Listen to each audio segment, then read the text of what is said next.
Pues muchas gracias por atendernos para este periódico que estamos haciendo. En octubre de 2016 se estrenó Astral, un documental centrado en el salvamento por parte de la ONG Open Arms de refugiados que se juegan la vida cruzando el Mediterráneo camino de Europa. ¿Cómo y por qué decidió Salvados realizar este proyecto? Este proyecto se realizó en estas fechas, en octubre del 2016, es cuando se estrenó. De todas formas, la historia se remonta a un año antes, ¿vale? En el año 2016, durante el verano del 2016, es cuando se hizo la grabación, la edición y el estreno del documental, pero un año antes, en un momento álgido de muchos migrantes que estaban atravesando el Mediterráneo, con la tragedia que había de naufragios y muchos muertos, ya nos interesó el tema. Y ya intentamos en aquel entonces, en el año 2015, en el verano del 2015, embarcarnos en un barco de una ONG, que en aquel momento no era ni Open Arms, ¿vale? Para acompañarnos en sus tareas de rescate. Quiero recordar que en un primer momento nos acercamos a Médicos Sin Fronteras, que tenían un barco muy importante que estaba operando en el Mediterráneo, ¿no? Con los refugiados, ¿no?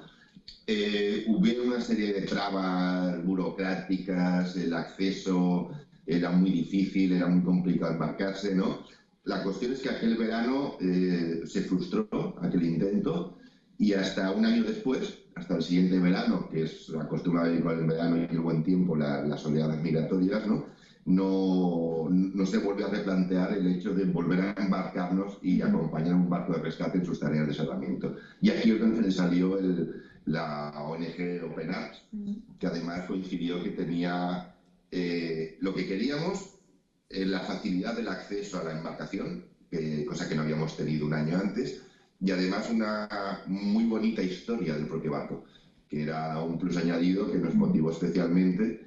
La historia de un yate de lujo y de recreo que se había reconvertido en un barco de salvamento, realmente. Entonces, todo cuadraron las fechas, cuadró la ONG adecuada, nuestra voluntad, que ya venía de un año antes de querer hacerlo, y encima una buena historia de un barco, ¿no?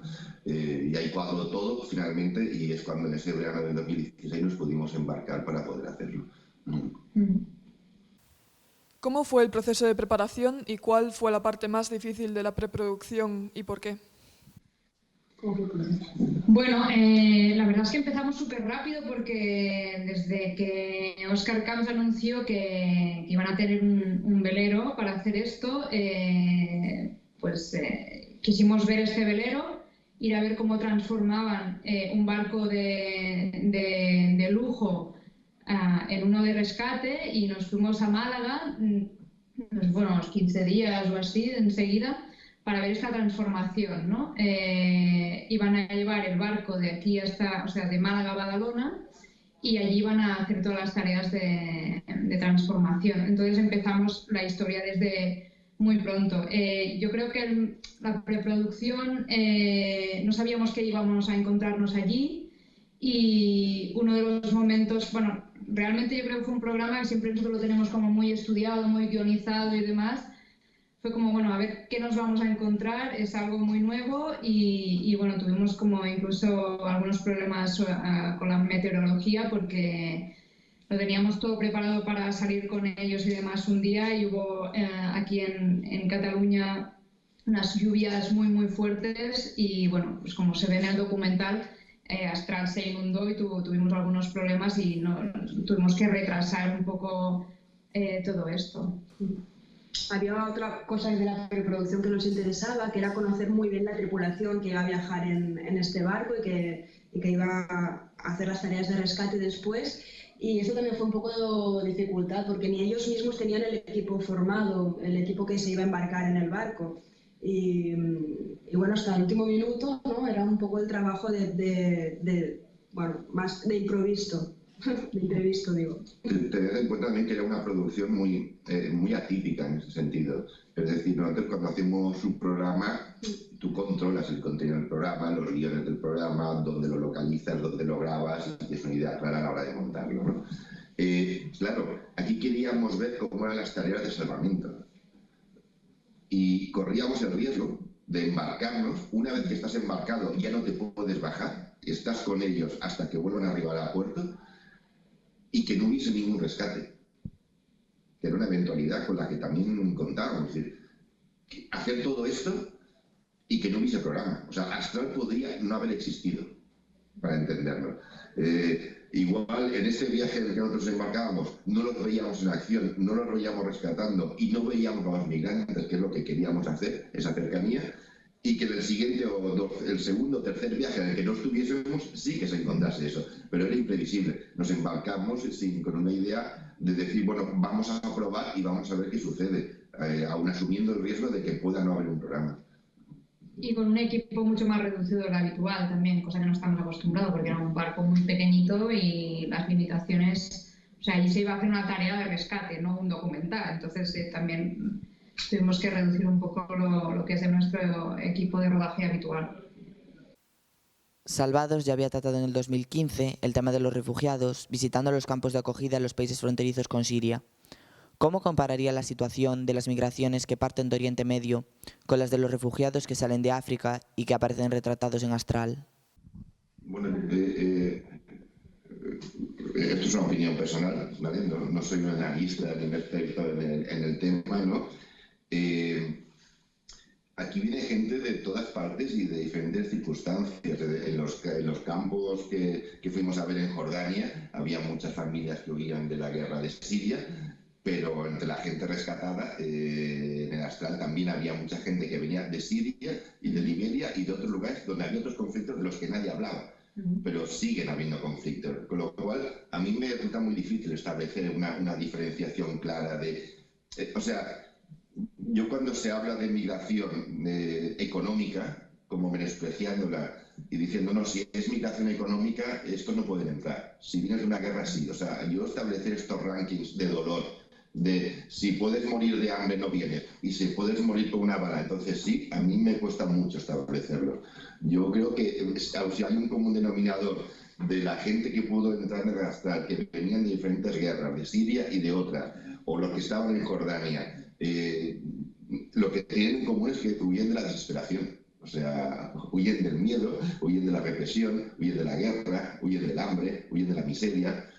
Yo creo que eso les une, venga de donde venga. Y insisto que esto no es fruto de ningún análisis, es fruto de una opinión personal, ¿no? Que no sé si ellas comparten. Sí, no, en este caso no somos analistas de nada nosotros. Ponemos la cámara y observamos un poco, pero sí que es verdad que no se puede decir unos son así, los otros son así. Sí que nos llamó mucho la atención que muchas de las historias, cuando te contaban un poco de dónde venían y demás, es gente que puede ser como tú o como yo, ¿no? O sea, es gente que iba con el móvil, es gente que tenía carreras, es gente que... O sea, no pensemos siempre en pobreza ni demás, ¿no? Nos llamó la atención es eso, pues gente también muy, muy preparada, ¿no? ¿Por qué está huyendo la gente a través de Libia? ¿Cómo relatan los refugiados las condiciones de vida en sus países de origen? Bueno, es un poco lo que habéis visto en el documental, o sea, pues huyen de la guerra, huyen del hambre, huyen de organizaciones terroristas que están asediando sus poblaciones. Y huyen a través de Libia porque cada vez les dejan menos sitios por los que huir realmente. O sea, la Unión Europea se ha cuidado mucho de blindar sus fronteras, o al menos intentarlo, pero que con poco éxito y de una forma bastante dramática en el fondo, ¿no? En el que cuando intentan llegar a través de Grecia, llega a un acuerdo con Turquía que básicamente consiste en decirle a Turquía te voy a dar muchos millones si te los quedas tú. Y cuando intentan llegar a través de Italia pasa un poco lo mismo, ¿no? Y llega un momento en que esta migración, que también se canaliza a través de Ceuta y Melilla, busca siempre válvulas de escape. O sea, a medida que les va cerrando, van buscando otros huecos, ¿no? Con lo cual, siguen siendo las mismas personas, siguen huyendo de lo mismo y simplemente van buscando aquellos caminos que aún no se han cerrado y que hay que prever que si la Unión Europea sigue con sus políticas, acabarán cerrándose también, ¿no? Pero es un intento de ponerle un muro a algo que es imparable. Es imparable. Es un continente entero al que históricamente hemos maltratado y del que ahora nos queremos desentender. O sea que... Pero vienen de Libia por eso, porque se les han cerrado otras vías de escape. Si entre Estados Unidos y México hay un muro que quiere reforzar Trump, el Mediterráneo es también un obstáculo muy peligroso. ¿En qué condiciones se encontraron a estas personas rescatadas por Open Arms y qué situación recuerdan con mayor intensidad de las rodadas? A ver, muchos vienen deshidratados, llevan muchos días también esperando. No solo es las horas que se pueden pasar en una barca en medio del mar, sino que antes de embarcar también pasan muchos días en los cuales pues, muchos llevan días andando o encerrados, les tienen ahí a punto de meter ahí en una barca previo pago. Entonces, pues con hambre, deshidratación y sobre todo nos llamó la atención algún caso también tuvimos un bebé pequeño, ¿no? Es un niño o una niña, pero muchas madres con bebés muy pequeños que la verdad es que llamaba bastante la atención. Algunos incluso, pues gente pues bastante cansada y desesperada, ¿no? No, tened en cuenta que las circunstancias, o sea, esta gente, después de estar encerrados, los traficantes, los encierran en Libia en condiciones infrahumanas, los convocan una noche, esa noche llegan a la playa, les dicen que dejen todo lo que llevan, porque ellos llevan cosas, o sea, como cualquiera de nosotros llevaría un petate, una mochila, una maleta con las 4 cosas que has podido salvar de la guerra y de la quema, y ni siquiera eso pueden llevar, lo tienen que dejar todo allí, incluidos los zapatos. O sea, imaginaos que te quedas con unos pantalones, una camiseta, sin zapatos, súbete en una lancha que va desbordada de gente, sin nadie que la tripule, porque el que la tiene que tripular muchas veces es uno de ellos mismos, que les dicen, esto es el timón y esto es una brújula, tira hacia la luz, que aquello es Italia, cosa que es mentira. Es mentira. Es mentira absolutamente, y en medio de la noche, agitados por las olas del Mediterráneo, sin saber dónde están, muertos de miedo y muertos de frío, tira para allá buscando a alguien, si tienes suerte, que te salve.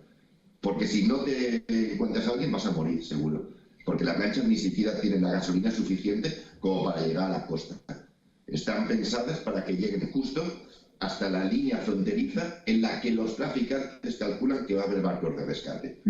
Pero es un cálculo, el cálculo les puede fallar. Sí, sí. Simplemente es ahorrar costes, o sea, en ese sentido, como negocio está bien planteado. Es decir, si ahorro costes en gasolina y os doy menos gasolina, yo tendré más beneficio, lógicamente, ¿no? Pero, o sea, las condiciones, yo creo que es fácil imaginarse, cualquiera de nosotros, cómo nos sentiríamos en una circunstancia así. Y de las escenas que yo vi, que yo recuerde, a mí me emocionó especialmente un niño muy pequeño, recién rescatado, que tenía un chicle. ¿Era un chicle? Ah, sí, que se lo da la mitad. Sí. Se lo da el rescatado, Sí. el Open Arms. No, el niño a él. El niño le da la mitad. Es un niño que tiene un chicle, una galleta, no sé qué lleva. Un chicle. Que es lo único que tiene. O sea, ese chiquillo no tiene un juguete, no tiene nada. Y al rescatador del Open Arms, cuando lo ve, lo que hace es partirlo y compartirlo con él. O sea, lo cual te da una medida de la generosidad de un chiquillo que, no teniendo nada, es la persona que menos tiene en el mundo y lo único que tiene lo comparte. A mí esa escena me emocionó especialmente. Me pareció de una generosidad que uno encuentra pocas veces. Sí, no. En cuanto a los objetivos que estas personas rescatadas tienen, ¿de qué modo les transmitieron que esperan en Europa una especie de paraíso con el que sueñan o tal vez se están haciendo ilusiones falsas teniendo en cuenta la dureza del viaje? No, nuestra tarea creo que tampoco era de transmitirles nada. Vosotros en el mismo documental veis que al final hay esta escena que ya aparece, hay un barco de rescate militar italiano y nosotros, ¿no? En este sentido no les transmitimos esta dureza, o sea, no fuimos los encargados de explicarles qué se iban a encontrar cuando llegaran a Europa. Si esta es la pregunta, ¿no? Sí, o sea, ellos vienen pensando que van a encontrar algo que después no encuentran. Es decir, en la escena final de Astral se ve el trato que reciben por el barco militar, que creo que era alemán, creo que eran alemanes, creo recordar. Y cómo los cachean y prácticamente se ven rodeados de gente armada, de ellos que no llevan ningún arma, ¿no? O sea, de alguna forma son como al menos presuntos o potenciales terroristas por el trato que reciben, ¿no? Pero tú oyes los testimonios y si volviésemos a visionar el programa, es gente que viene ilusionadísima. O sea, a mí me sorprendió mucho porque vi gente africana que era mucho más europeísta que los europeos lo podemos ser. Es decir, tenían una fe en Europa que nosotros creo que no tenemos. O sea, para ellos Europa era un mundo de posibilidades. O sea, todo era posible en Europa. Y todos tenían un sueño que realizar en Europa. Y creían en Europa como concepto. Uno quería triunfar en el fútbol, el otro quería ser profesor, el otro queía hacer, no sé qué, así óptico. O sea, ellos venían con la idea de yo estoy preparado, yo soy trabajador, yo vengo a comerme el mundo y gracias a Europa, ¿no? Entonces, claro, los europeos que de alguna forma tenemos el beneficio, la ventaja y el privilegio de estar aquí en unas condiciones de vida que ellos no pueden ni soñarlas, ¿no? Y ver esa fe en los principios de lo que representa Europa, de lo que muchas veces nosotros descreemos, y de hecho no paran de proliferar partidos antieuropeístas de extrema derecha que lo que hacen es cargarse todos los principios fundacionales de Europa, ¿no? Y en cambio te viene gente de fuera que cree en ellos profundamente, ¿no? A mí eso me sorprendió, Creo que deberíamos escucharlos un poco. Creo que tenemos que aprender a ser europeos oyéndolos a ellos, porque creo que son más europeos que nosotros.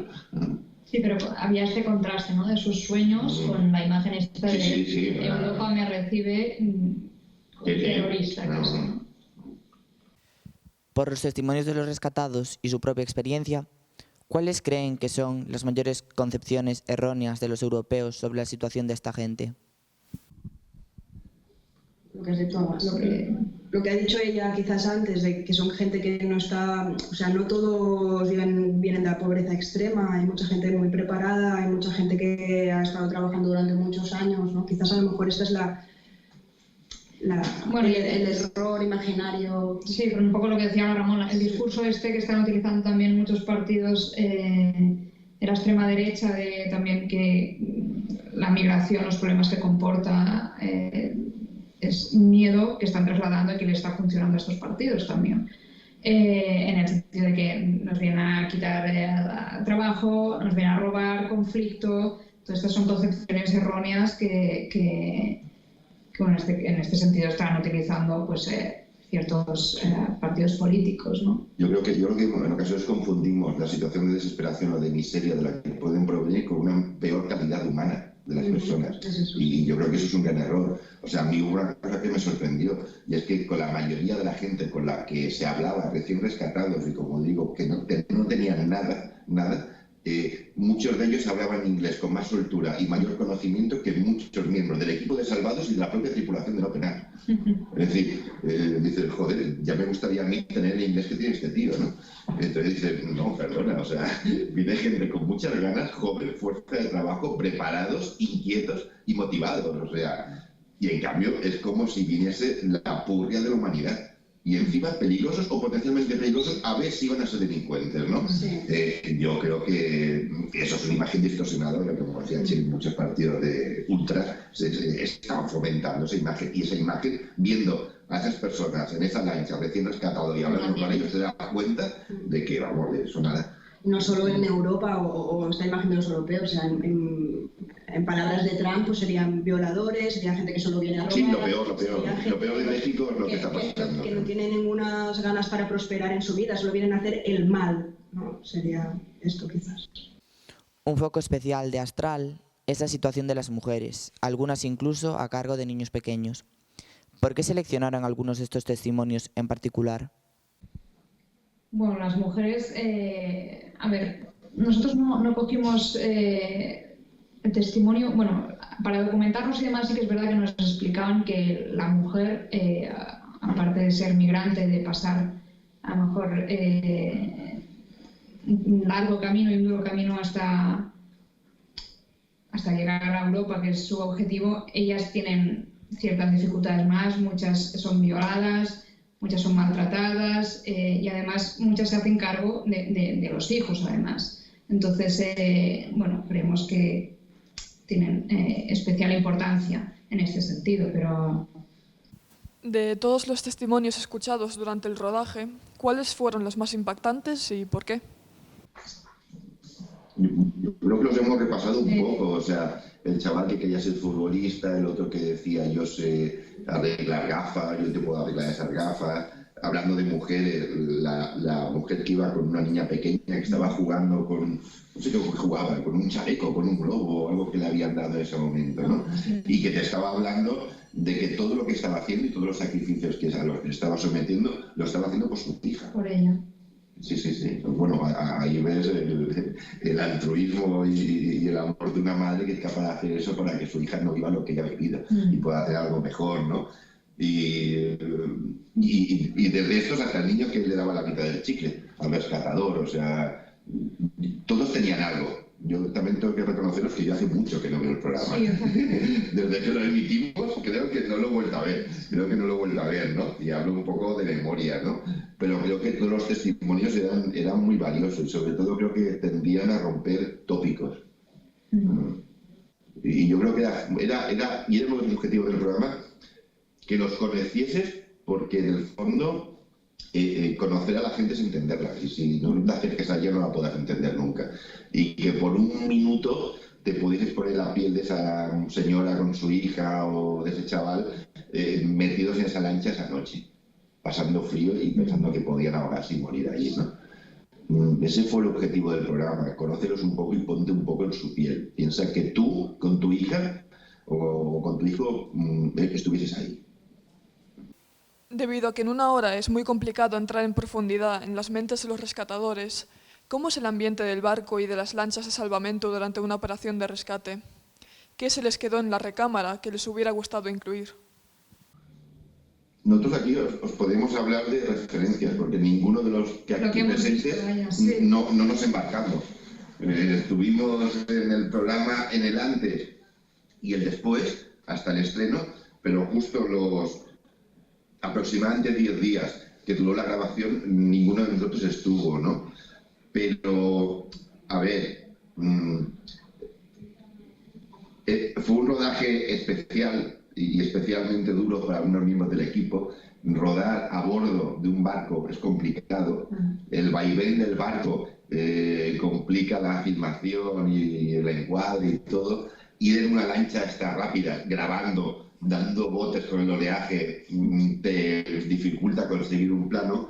Hubo algunos miembros del equipo de rodaje que lo pasaron fatal porque se marearon mucho y se pasaron los primeros días que no hacían otra cosa que estar asomados a la borda del barco vomitando y que quedaron prácticamente anulados para nada, ¿no? Pero lo que nos cuentan es que fue una experiencia muy positiva. O sea, era duro el rodaje, era duro la situación humana en la que te enfrentabas cuando veías el astral rodeado de lanchas repletas de gente con 200 o 300 personas sin dar abasto y sin saber qué hacer, porque ya no, en tu barco ya no cabía más y no podías irte sin dejarlos a la deriva. Nos lo destacan y lo recuerdan con mucho cariño, a pesar, como decía, de lo más que lo pasó a alguno por el mareo al que se vieron sometidos por grabar, ¿no? Y no sé si alguien recuerda algo más de... No, el ambiente sí que es verdad que, y creo que esto es una de las cosas que conseguimos bastante en el documental, es realmente situarte en el momento en que tú te ves lleno de lanchas con personas, o sea, los sonidos, o sea, es todo la cámara y yo recuerdo mucho, ¿no?, de aproximarte y la gente gritando y cuando tú te acercas, cuando Astral se acercaba a los botes, de pronto había allí que incluso de miedo, porque les decían calma, calma, calma, porque se ponían muy nerviosos y podía volcar, que ha pasado habitualmente, van con unos chalecos que son, o sea, no son buenos, digamos, y ahí podían morir ahogados muchos, ¿no? Entonces, el ruido de a ver quién sale, porque luego es, venga, poco a poco ir pasando uno por uno al barco que rescatamos. Ahí es como que parece que unos se pisaban a otros por el ansia de salir de allí, ¿no? Entonces, a mí los sonidos aquellos sí que me llamaron bastante la atención, del agua, de los golpes, Sí. Quizás antes de Astral habíamos visto los rescates, pero desde lejos, ¿no? Y de repente nosotros podemos meternos en la barca donde ellos han estado tantas horas, y ver cómo está hecha y ver que hay unos tablones con unos clavos dentro, que aparte de impedir que sea cómodo, pues es peligroso, y de repente Astral te daba esa oportunidad de meterte allí, ¿no? Desde ese 16 de octubre de 2016, en que se estrena Astral en Salvados, volvieron a bordo del velero en el episodio que cerró la 11ª temporada, después de Astral. El documental lo vieron casi 3 millones de espectadores y el episodio final apenas 1. Hemos dejado de interesarnos por el fenómeno de los refugiados. ¿Qué papel creen que tienen los medios de comunicación en esta tendencia? Yo tampoco, o sea, no creo que, o sea, el dato de audiencia, yo creo que deberíamos relativizar el dato de audiencia, es decir, las audiencias tienen muchas variables. Astral fue un documental, fue un estreno, un inicio de temporada. En un inicio de temporada siempre se promociona especialmente, Jordi da entrevistas, Val Hormiguero, le da visibilidad a ese primer programa. O sea, creo que sí que hacemos buenas promociones de inicio de temporada que convoca a la gente y que todo el mundo se da por enterado de que en tal fecha vuelve Salvado, ¿no? Además tuvo el plus de que Astral se pasó en varias salas de cine, ¿no? Y la recaudación se donó a la ONG Open Arts, ¿no? El otro era un final de temporada, no tiene ese plus de promoción, ¿no? Con lo cual yo relativizaría, o sea, no creo que en octubre de 2016 el tema interese el triple de lo que interesaba un año después por el otro. O sea, ni creo que interese una tercera parte, porque lo viese menos gente, ¿no? Pero es cierto, y esto, la información es así, que informamos por flashes, o sea, hay impactos. No hay seguimiento de la noticia, o sea, llegan muchas lanchas, hay muchas tragedias, está el niño aquel que se ve su cadáver, un niño de 3 años, no sé cómo se llamaba, en una playa. Ailán. Vale, y exactamente. Y todo el mundo se estremece y todo el mundo se conciencia, y al cabo de 30 días estamos hablando de no sé qué escándalo de corrupción y ya todo el mundo se olvida de aquello, ¿no? Yo creo que la información permanece poco, es excesivamente fugaz. Y en ocasiones hay ciertas cosas que son graves y que deberían ser graves siempre, y deberían ser objeto de información siempre, ¿no? En ese sentido, ¿interesa más o menos? Bueno, nosotros le dimos visibilidad en un momento y no conseguimos dárselo en otro. Y es cierto que no sé en qué circunstancias ni de qué estaba hablando el mundo cuando se hizo el segundo Astral.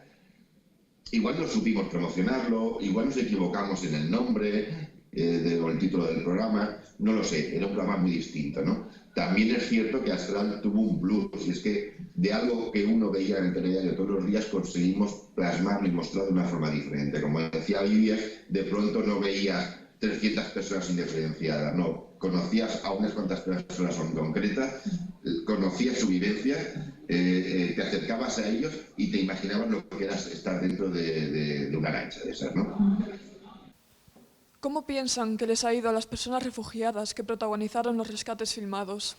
¿Cómo ven el futuro tanto de los rescatados como de los rescatadores con las políticas de la Unión Europea que, por ejemplo, han tenido parado administrativamente al barco de Open Arms en Barcelona durante meses?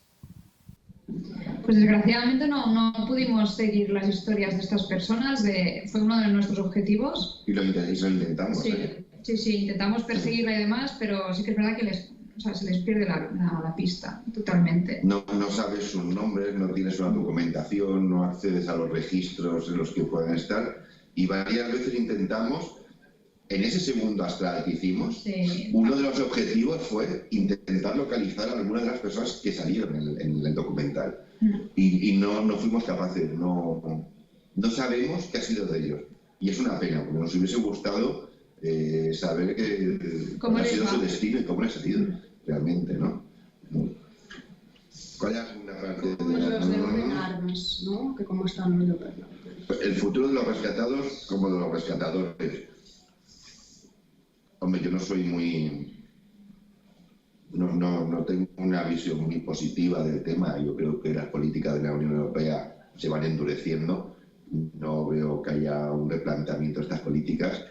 Creo que el auge de movimientos ultras no favorecen esto, todo lo contrario, favorecen el endurecimiento, ¿no? Y yo creo que nos equivocamos. Yo creo que Europa es un continente muy viejo en todos los sentidos, viejo de pensamiento, viejo de población, viejo de edad. Y yo creo que nos equivocamos. O sea, si esta gente que puede venir de fuera únicamente los vemos como posibles delincuentes, creo que estamos siendo injustos con ellos y además estamos siendo injustos con nosotros mismos, porque nos estamos negando la posibilidad de incorporar a nuestro continente gente nueva y gente joven. Y por lo que se vio en Astral, gente con muchas ganas de hacer muchas cosas y con mucha fe en Europa. Yo creo que es más lo que nos pueden dar que no lo que supuestamente podemos tener en riesgo por tenerlo, ¿no? Pero esta mentalidad un poco global, de decir, es que el mundo está mal montado y no puede ser que estemos tirando comida y otros no tengan, esta mentalidad global no acaba de arraigar. O sea, en el fondo, el cambio climático va a acabar con todo el planeta, pero Trump se carga un acuerdo para el control de emisiones de CO2. O sea, es absurdo, sí es absurdo, pero seguimos teniendo una mentalidad muy estrecha, pensamos en pequeño, ¿no? Con lo cual no soy muy halagüeño en cuanto a cuáles pueden ser las perspectivas de rescatados o rescatadores. No podemos terminar esta entrevista sin partir de la actualidad de Salvados. También para esta sección hemos tenido la oportunidad de entrevistar a Gonzo por su documental Detrás del muro. ¿Les parece que el nuevo Salvados con Gonzo prestará una atención especial al tema de las migraciones? ¿Habrá documentales en el futuro de Salvados como Astral o como Detrás del muro? Hombre, seguro que sí, ¿no? O sea, no me cabe ninguna duda. O sea, nos hemos juntado aquí en este sentido el hambre con las ganas de comer. Es decir, a nosotros como Salvados y al equipo de Salvados que se va a mantener haciendo este programa le interesa el tema y a Gonzo le interesa. Con lo cual no estoy convencido de que no va a haber ningún conflicto. La cuestión será elegir el momento, cuáles son las historias que cuentas y cuál es el enfoque que le das, ¿no? Como en su momento hubo que buscar un Astral, ¿no? Pero sí. No me faltarán. No, yo estoy convencido de que sí. Vamos, mucho me extrañaría que nos hiciese algo sobre este tema.